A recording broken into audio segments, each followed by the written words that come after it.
And it's fascinating as we think about our children.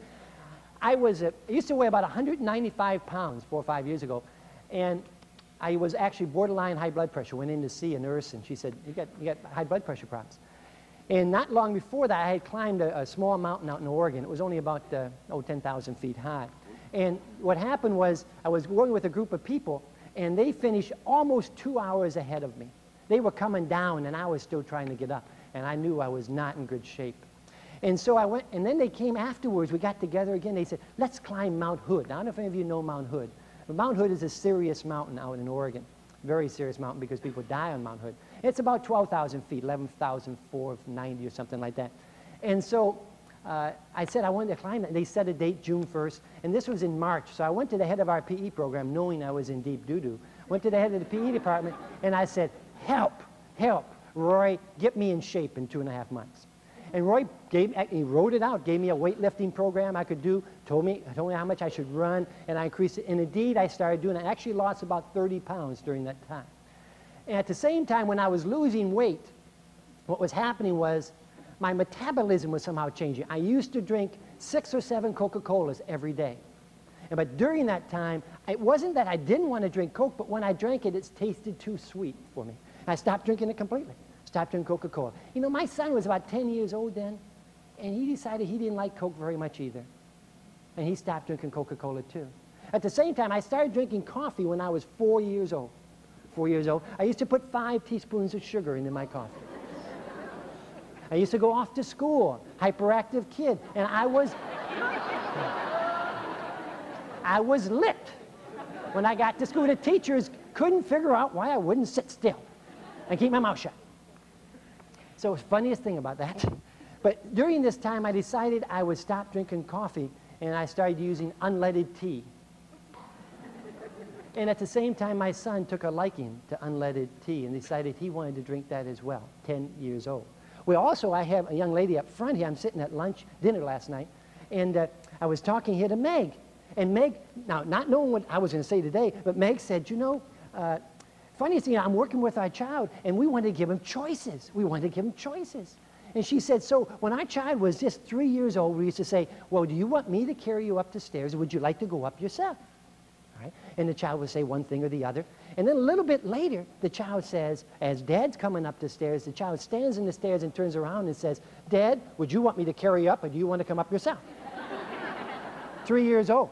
Funniest thing, she has a 5-year-old too. And this 5-year-old likes Great Nut Flakes and likes to eat them every day.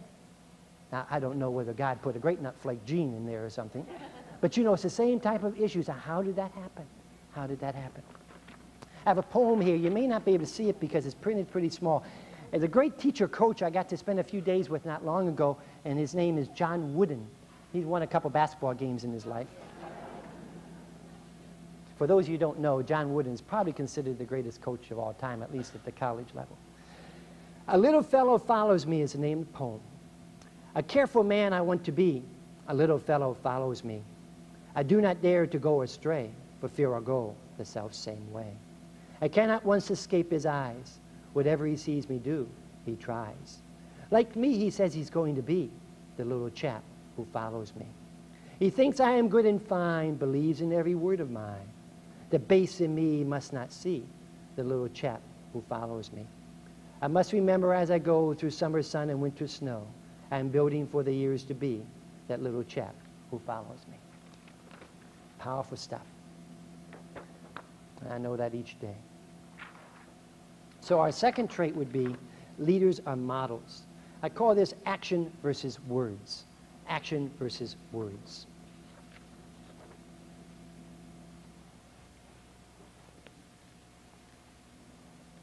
I have some roses here, a couple of roses. You know, and I was thinking maybe what I could do. I think this is just right. I found just the right person. This is wonderful. So I thought maybe I could give you this rose. And it was just so nice. You know, you answered those questions so well, and it was so nice seeing the smile and everything, and maybe we could talk a little bit later.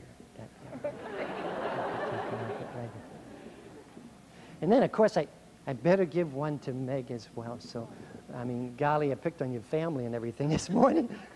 Give this to Meg. Thank you, Meg. Now, as people give you gifts and do nice things for you, now the question is, how do I feel? How do I feel? Because you're going to do things for kids. How do I feel when people do nice things for me? How do I feel? You probably do something for a student, and you say, maybe we can talk after school. Now, I said that. Maybe we can talk a little bit later. And now what's going through her mind when I said that? What's going through your mind when I said that? Ah. See, it's funniest thing about this. I got this little poem here.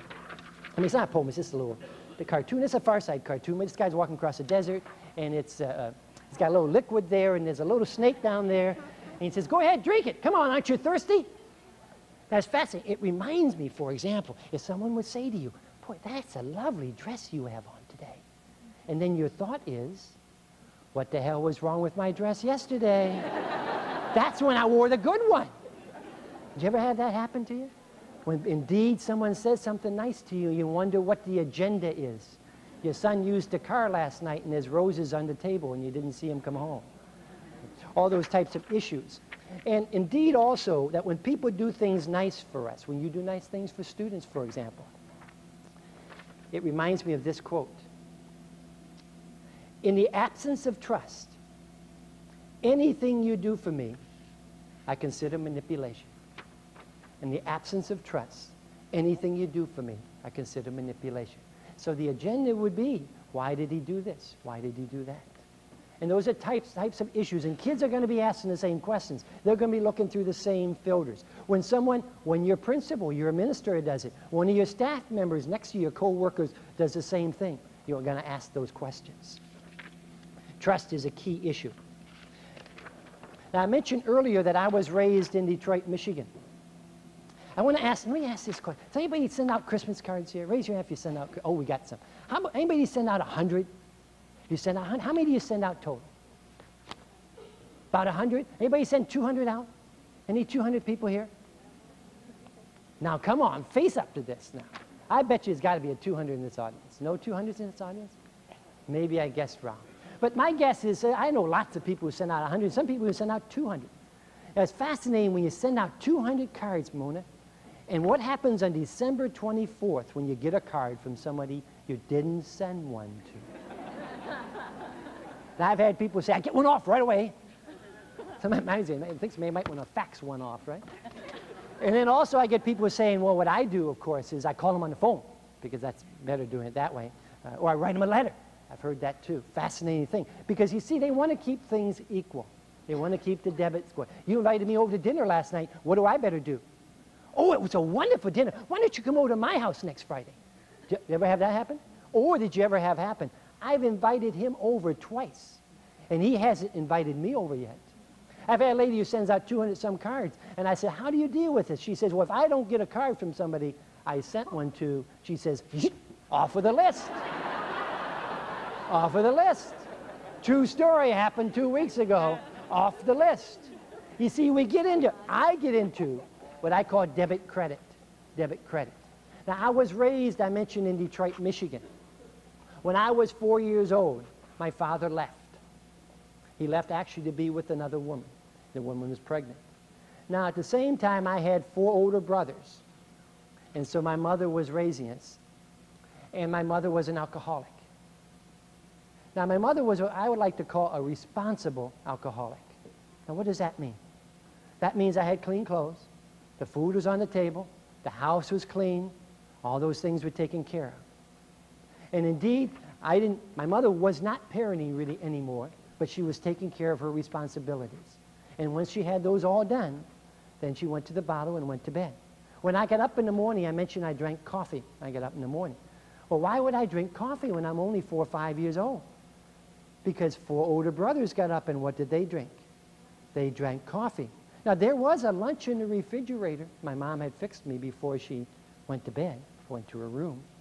And so I was always taken care of from that angle. Another funny story about me is I also, even today, 46 years old, when I butter toast, I like to bite the corner off the toast. Any of you have older brothers know why I do that? Of course. If you get up and butter your, what is it? That one's mine. There, this man's got older brothers. You see here, if you butter 3 pieces of toast, and older brother's in a hurry, what happens to your toast? Well, they won't take it if you've bit the corner off.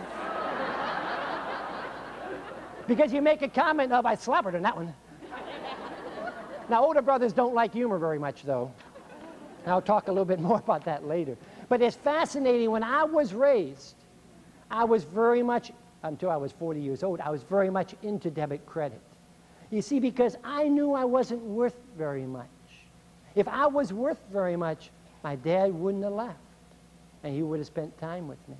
If I was worth very much, my mother wouldn't have checked out from parenting, and she would have spent more time with me. If I was worth very much, I wouldn't have had this speech impediment. When I was 5 years old, no one could understand me except one other person, one of my older brothers. Why was that? He had the same speech impediment. Indeed, we could communicate. If I was worth very much, I could have know how to read. Instead, I was dyslexic and read my first book as a junior in high school. And indeed, as I think about some of these issues, some of the things I went through, I had this debit credit issue. And I knew I always had to earn it. I had to really work hard. I had to do a lot of nice things for each of you. Matter of fact, if you sent me a thank you note, I had to send you a thank you note for your thank you note. That was important stuff, you see, because I always had to earn it. And sometimes I find myself, even today, getting into debit credit. Somebody says something nice to me, I can't really take that. You see, I got to fend it off. I don't really deserve that. I don't really deserve that very much. And if I'm at my best, then I let it in. And if I'm at my worst and feeling defensive or whatever, then I want to defend it off and say, oh, it's nothing. Yes, I know I did whatever. And sometimes that happens to me. There's other pieces, too, in terms of trust relationships. This first trait is kind of a male trait, but I have this one and the next one I'm going to show you. And it's really kind of predominant in many dysfunctional homes. You might have a couple here in West-Allis, West Milwaukee. Now, only some of you were laughing at that one, but that's a true story, yes. And it's called counterpoint crazy makers. Do you know any counterpoint crazy makers? Does any of you work in junior high schools? Yes. Yeah, junior high school kids, you know, no matter what somebody wears, they'll tell them what it's all about, right?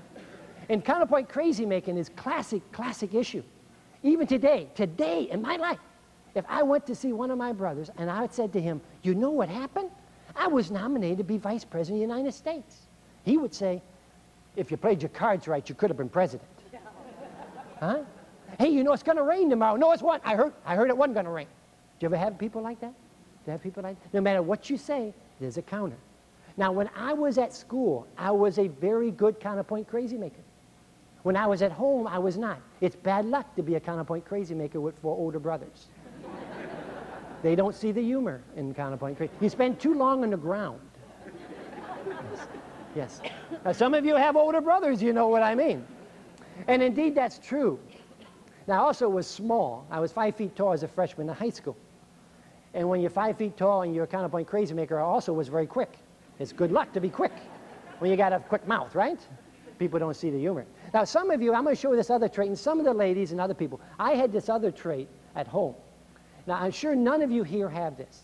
I'm sure no teachers in this room are going to have this other trait. I am sure they won't have this other one. It's called victim martyr. Do you realize how long I've worked here? I've worked here 23 years, and you won't even let me go to a conference? What's the matter with this school district? They won't even do that for us. Do you realize I work all week long? You know, when I take care of the kids, and we can't even go out to dinner tonight? You probably never say things like that. Don't you understand how hard I work around here, and you won't even do your homework? What's the matter, huh? No, we would never get into that, would we? I don't get into this any more than a couple times a day. Myself. You know, I always think about, doesn't that Board of Education understand? Don't those teachers understand? Doesn't that lady understand? Doesn't she understand? All these types of issues, all the time, I'll get into those issues. I'll get into debit credit regularly. And indeed, what I want to point out with these things, with these issues, because at home, I was heavy into victim martyr, about all the things that are happening. I still walk with slumped shoulders at times because of the weight of the world I was carrying on my back. And indeed, until I began to deal with me better, began to deal with my own, let's call wellness issues, I began to get the weight off of my back. Now, what I want to say about these two things, not that they're good or bad. I'm not even putting value judgments on these traits. All I'm saying is I know I'm not at my best when I'm playing victim martyr. I know I'm not at my best when I'm counterpoint crazy maker. I know when I move in this audience, if he says something and I'm not supportive and I go, just go, right? I know that. If I make a comment about somebody who said something about Hitler, I say to myself, am I supporting that person or am I cutting them down? Funniest type of issue. Because one builds a relationship, and the one I don't know quite what it does, but I know it doesn't build it. Does that make sense? Now, do you think I like the quick wit stuff? Do you think I could get into that real lot? Oh, I love it. I could get into that. It's a lot of fun. But I know I'm not at my best when I do that. I know I'm at my best when I'm supportive of people. And I accept where they're at and work from where they're at. And I also know I'm at my worst when I get into this stuff. Not that it's bad. Not that I'm a bad person I get into. Simply that I know I'm not building. Now, I may not be tearing down, but I know I'm not building. My father used to say, fascinating, we used to talk about sarcasm. Oh, and sarcasm is fun, isn't it sometimes? Sarcasm is fun? Oh, we love it, don't we, huh? Sometimes sarcasm is fun. But I also know that when we hear sarcasm, it always imprints. It always imprints. And so when students hear sarcasm, it imprints. Funniest thing, when our peers hear it, co-workers. So in terms of these traits, I'm not saying they're good or bad. I'm simply saying I like to catch myself when I do it. If I know you do things for me and for my own good, then I will let you help me, and your expectation will motivate me. Relationship plus trust equals change. Relationship plus trust equals change. So our third trait is leaders develop trust. I call that trust versus manipulation. Trust versus manipulation. I want to talk a little bit about touching lives, because there are no people in anywhere than teachers who touch lives. And I can remember when I was in about 5th grade, and we were in our choir class. Our choir class was in church. And so I can remember it was a very big school. And I remember sitting up front because it was like a K-5 school. And I can remember us all of a sudden all stopped singing. Everyone stopped. And the teacher came over to where I was sitting and said, Rick, you sing very low. Oops, lost it. He says, Rick, you sing very low. Now, what I decided when I heard that, right or wrong, that she did not want to hear my voice because I know it carries quite a bit. And so it told me I didn't have the sing gene. I didn't have the sing gene. Funniest thing about this story, I like to follow up on it because I ended up marrying a music teacher, of course. Also, when I was in high school, I graduated in the top 90% of my high school class.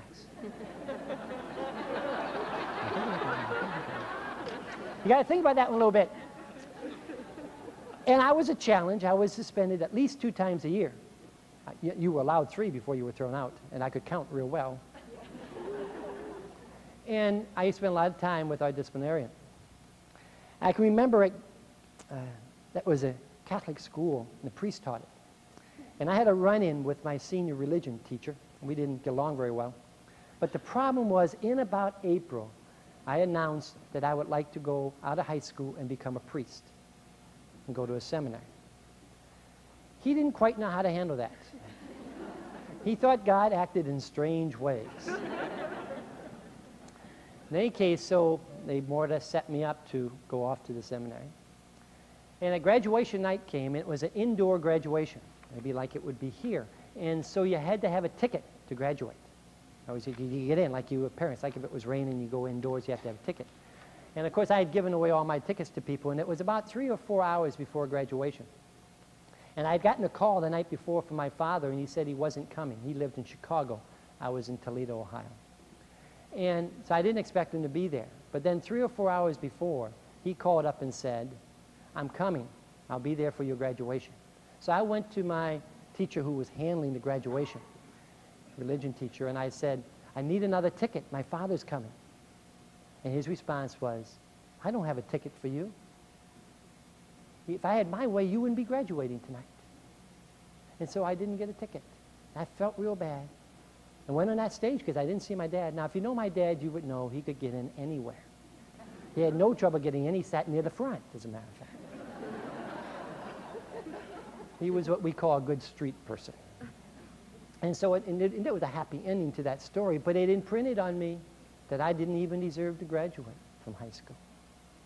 Also, I can remember going out for football when I was a freshman. Now, I was 5 feet tall and weighed 75 pounds. It was a large high school with 850 males. I lasted one practice, and I was cut from the team. And I think basically they didn't want me to get hurt. Now, I had an older brother who was all city in football and no father, so playing athletics was important to me. I had another brother who was all-state swimmer. And so I wanted to be athletic, but somehow didn't have some of the gifts they thought I should have. But as a sophomore in high school, I grew a foot all at once. And I was the same height as I am today, 6 feet tall. I started going out for baseball. And I did a lot of baseball. Senior year, I still hadn't made the team, but we were down to 17 players, and we were only going to keep 15. Only going to keep 15. Last practice. And the coach said, "I'd like to see you at the end of practice, Rick." I didn't want to see him at the end of practice. It's a meeting I wanted to miss. But I went in there, still remember Coach's name. But I went in there, and he looked at me. And he was a nice man, and he wanted to give me straight talk. And so he said to me, "You know, Rick, well, I think we're going to have to cut you. A lot of hustle, but no skill. A lot of hustle, but no skill." And that worked real well for me, because I knew I wasn't worth very much. I knew I didn't have any skill. I wasn't worth very much. If I was worth very much, my father wouldn't have left when I was 4 years old, and my mother wouldn't resort to the bottle each night. And so when that was said, I accepted it well because I knew it. I also knew that the rest of my life I just had to work to earn it. Just had to work hard. Back to debit credit, I always had to earn it. And indeed, that sat in my mind and told me I never was worth very much. Now, I worked real hard because I had to. And it created, certainly, much of my life, it created a workaholic. I chose to be a workaholic. Now, there's other places in my life. When I went off to that seminary in Childs, Maryland, it was about maybe 60 miles north of Baltimore, I met the most powerful man I've ever known. His name was Father Galahad. Now, Father Galahad, I'd say powerful because internal strength he had was awesome. When you saw this man, you knew what you ought to be doing. You knew direction that you had. I only heard him speak 3 times in the better part of a year. He didn't say very much. I can remember one time, to give you a feel for his internal strength and the sense of direction that he gave us. There was 150 seminarians in that seminary. That makes sense. 150 seminarians there, and there were 75 in one room with a bunch of cots, 75 in another room, and they were separated by a short set of stairs, maybe 5 steps. And it was right before Christmas, and we were having it was after lights out, after 10 o'clock, and we were having a shaving cream water balloon fight. One dorm versus the other. And it was pretty chaotic at that time. And I can remember we were on the 2nd floor, and his room was on the 1st floor. I remember he came up one set of stairs without saying a word. He walked through like he would walk in there and walk down here and walk out that door over there. He never said a word and never looked up from his holy office. He was reading that. He had taken a vow to read it every day.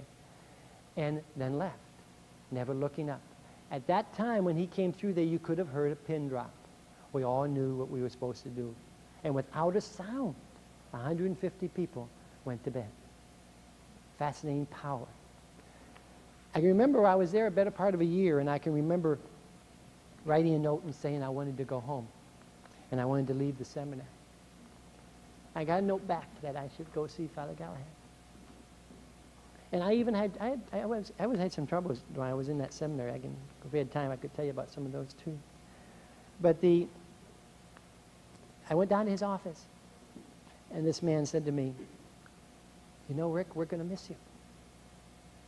You're going to be a leader someday. We know that. We know you have talent, and we just hope you use your talents." That's all he said to me. When I think about that today, it changed my life. The man shined the flashlight on my special talent, and I can still remember my life changed after that. And indeed, that's what you do too. You touch lives with people that way. You touch lives every day by just the little things you say, things you don't even know would have an impact. I can remember I used to go to Kent State University. It was 150 miles home.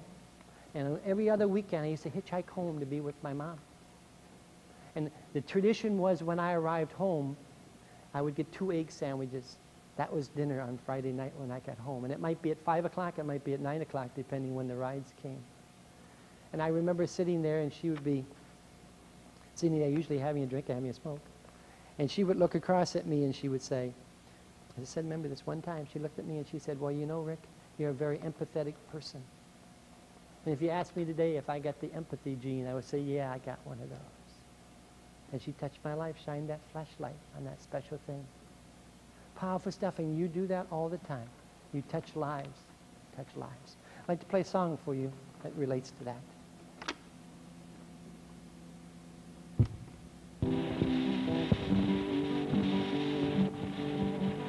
Someone took the time to touch my life, cared enough to share themselves with me. Someone took the time to touch my life and helped me find my possibilities. And once in a while I get this deep down feeling, and I don't know what to say or do. 'Cause you're the one who took the time to touch my life, and I wish that I could do something for you. Someone took the time to touch my life, though accepting love is sometimes hard for me. That's true for me. And someone took the time to touch my life deep enough to show me that giving is for free. And once in a while when I start to get that feeling, and I don't know what to say or do, you look into my eyes, and much to my surprise, you tell me that I've touched your life too.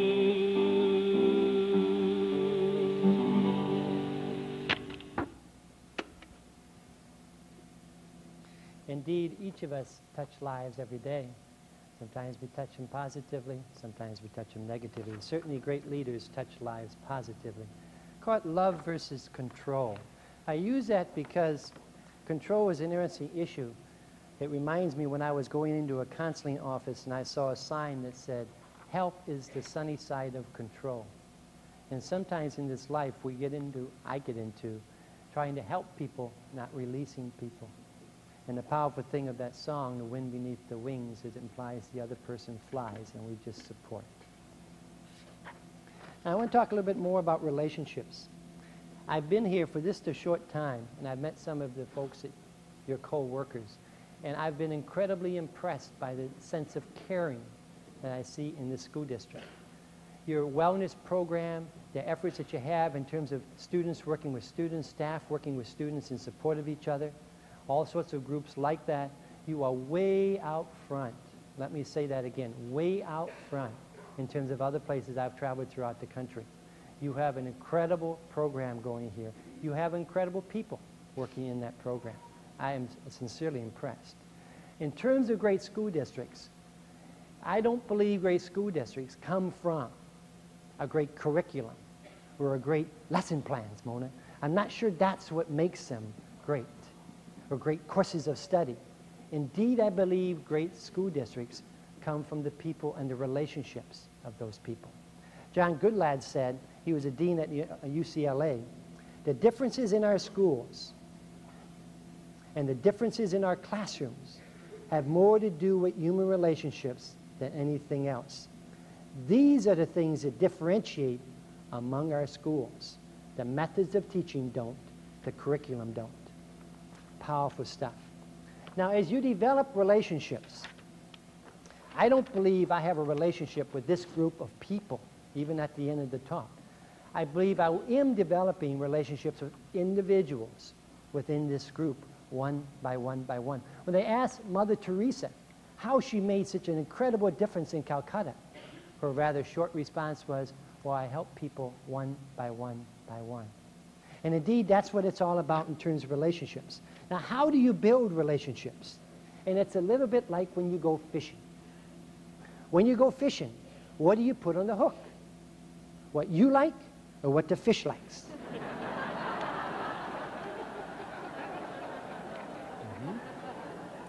Some of us do different things there, yes. Now, I need a volunteer here, all right? Come on up. Thank you, volunteer. Thank you. Now, I won't take too long of this. All I want you, see, there's something in a box here. See that in the box? Mm-hmm. All I want you to do is read what's in the box. You ever done that before? Oh, no. No, just read what's in the box. Go ahead. A bird in the hand is worthless. Thank you very much. That seemed rather simple, and there it was. And we could go on and try people. The only trouble is that 95% of people misread that. And of course, what it says is, a bird in